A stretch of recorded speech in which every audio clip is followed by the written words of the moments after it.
to the 14th of April 2022.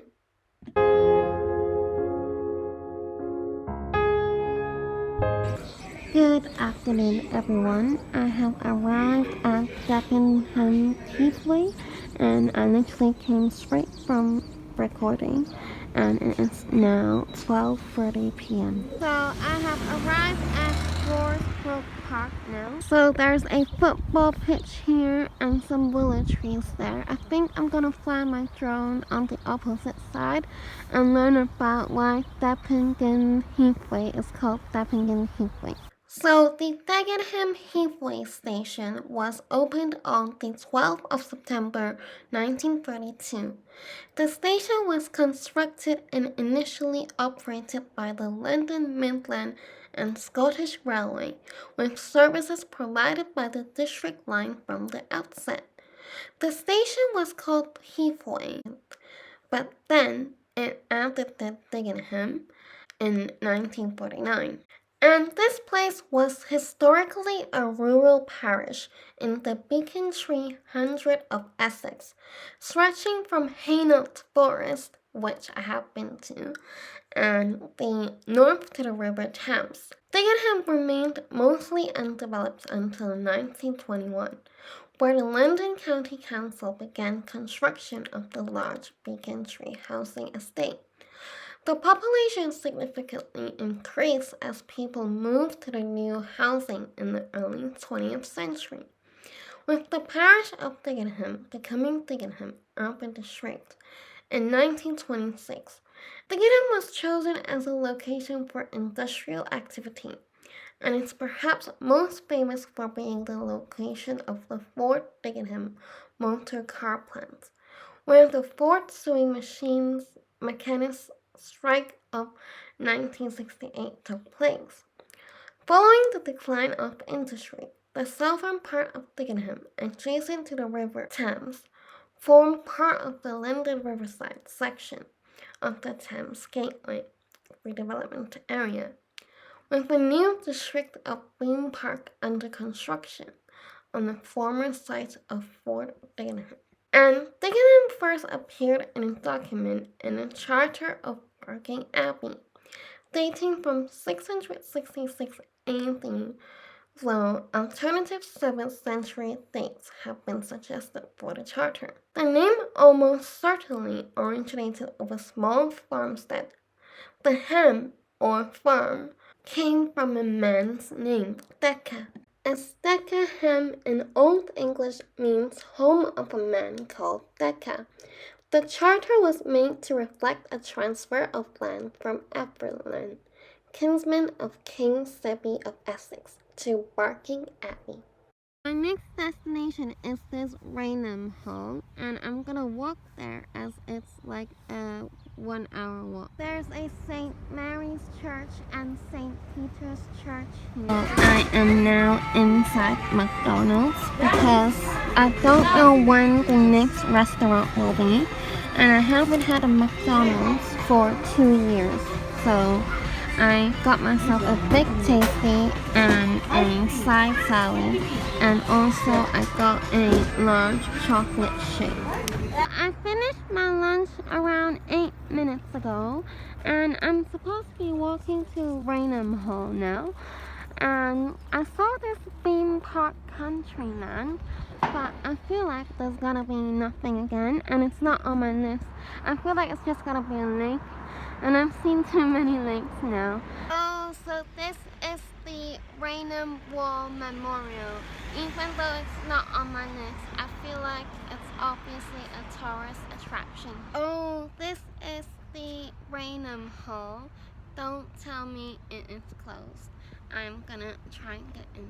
We actually have to get a ticket. I'm actually gonna get one because it took me like an hour to walk here.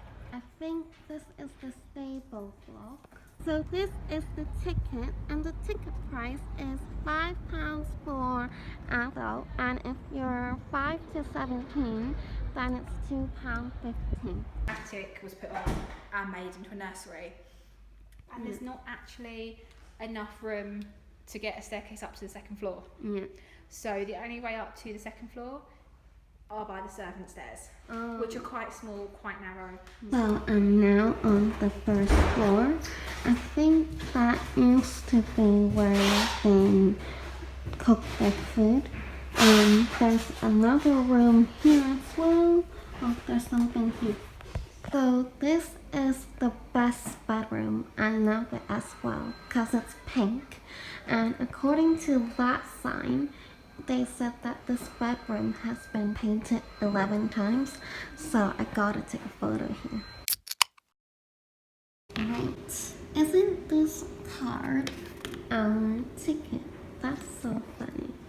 I think Danny used to be a photographer, and there is a photo taking spot here for you to take a photo. And there's a little mirror here. This is Anthony Danny's bathroom, and there's a fly there. Is that a real fly or a fake one? Apparently, this building is 300 years old, and I'm also now on the third floor, but because it is now 4 o'clock, I'm going around really quickly. Oh, there's an instrument here. Did Danny used to play the instrument? Oh, and there is also a closet here. And this is the last room of this small little museum. My next destination was supposed to be Essex Wildlife Trust, but I realized it closes at 5. And as I walk there, I actually have to walk past this Ingebourne Hill. But on Google Maps, it says this is the Hornchurch Country Park. I think we are near Hornchurch District Station now. Although Google Maps says there's still a little distance until we actually get to the country park, actually, I feel like this place would be a good place to take a photo with these sunflowers. And in this drone clip, I will be telling you a little bit about Hornchurch's history. Hornchurch began as a small village in Essex. It was not mentioned in the Domesday Book of 1086, but there might have been a tiny hamlet at Hornchurch at that time. Certainly, a village grew up at Hornchurch by the middle of the 12th century. By about 1163, a church had been built at Hornchurch on the site of the present St. Andrew's Church. In the early 13th century, it was called the Hornchurch. They do not know why it was called the Hornchurch. Perhaps the church building had metal gutters that reminded people of horns. At any rate, the church gave the village of Hornchurch its name. Hornchurch grew into a fairly large settlement. By the time of Henry VII, Hornchurch had a population of 700 or 800. By Tudor standards, it was a large village. Most of the people in Hornchurch earned a living from farming, but there was a considerable leather industry in the village. There were skinners and tanners. There were also shoemakers. In Tudor times, by law, all men had to practice archery at the butts. This is remembered in the place named Butts Green. In the 17th, 18th, and 19th centuries, Hornchurch was a quiet residential area. Many well-off people chose to live there. It was close enough to London for them to be able to travel to work by coach and horses, but it was also away from the dirt and noise of the city. Oh, so Hornchurch used to be outside London, but now it's actually in District Line. And Hornchurch in the 19th century had a population of over 1,300 people. That's actually really small. But by the standards of that time, it was a large village. In the early 19th century, many stagecoaches passed through Hornchurch to and from London, and there were several inns like premier inns. However, the old leather industry in Hornchurch declined in the early 19th century.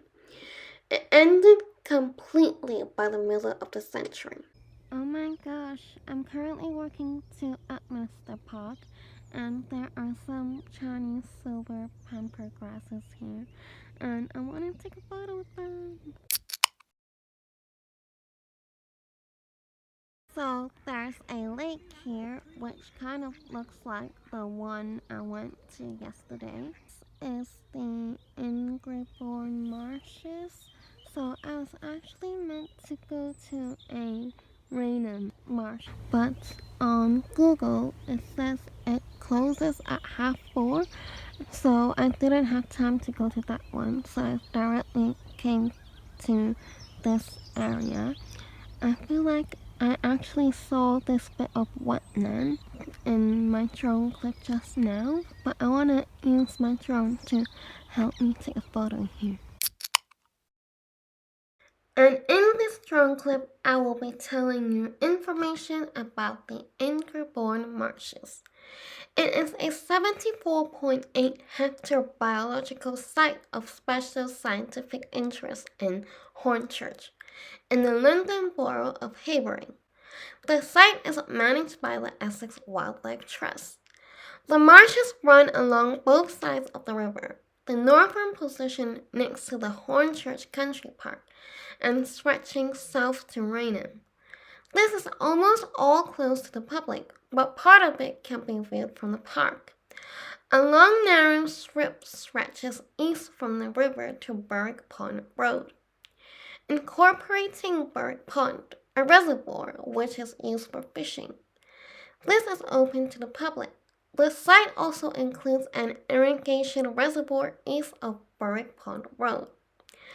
The site is the largest area of freshwater marsh in Greater London, and is very diverse with large areas of reed, sweetgrass, common reed swamp, west neutral grassland. These habitats have a wide variety of invertebrates and breeding birds. Invertebrates include 16 nationally scarce fly, beetle dragonfly, and cricket species. Oh, there's a river here. Oh my gosh, apparently this river goes all the way down to Rainham. According to Google, I have just arrived at Essex Wildlife Trust. So is this whole area Essex Wildlife Trust? So basically it doesn't close. So Google was wrong. And I have arrived at Upminster Park. I feel like this 45-minute walk turned into an hour's walk. I don't know how that happened.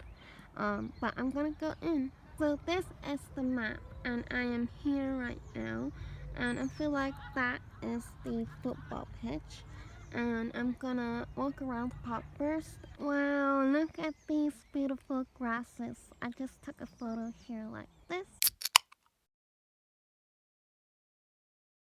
There are some beautiful trees over here. I think I'm gonna take a photo with these Japanese cherry trees. So I was actually looking for this windmill, but I walked around there and I couldn't find an entrance at all. I feel like it might be permanently closed. So I want to go back to Upminster Park, and I want to go back to the closest entrance to the windmill. And in this video, I will be telling you a little history about this Upminster windmill. So it has actually existed since 1768, and it was built for James Noakes of Hunt's Farm in Corbetts in 1803, on land transferred from Bridge House Farm, which was owned by his brother William. It had 4 common cells and drove 3 pairs of millstones. A steam engine was added early in 1811, driving 2 pairs of millstones, an action which increased the relatable value of the mill from 30 to 77 pounds. A 4th pair of millstones was added to the mill, James Nick died in 1838 and the mill passed to his son Thomas. And then this pair of millstones added in 1849. When Thomas Knox was bankrupt, the mill was driving 6 pairs of millstones by wind and steam. Thomas Abraham purchased the mill in 1857, having previously been in the employ of Knox at both West Warwick Windmill and Upminster Windmill. He had also been in business at a steam mill in Namestoke. In 1876, the upright shaft was broken in an accident at the mill, and it was repaired with a cast iron coupling when Thomas Abraham passed away, and then the mill was passed on to John Arkell Abraham in 1882. And in 1889, the mill was actually struck by lightning, and the wind shaft snapped at the neck and the sails crashed to the ground. Wow. And a wind shaft from a post mill near Malden was fitted along with 4 new sails.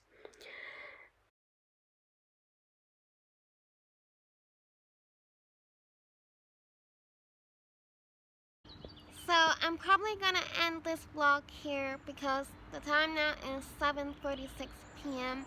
and the sunset time is 7:55.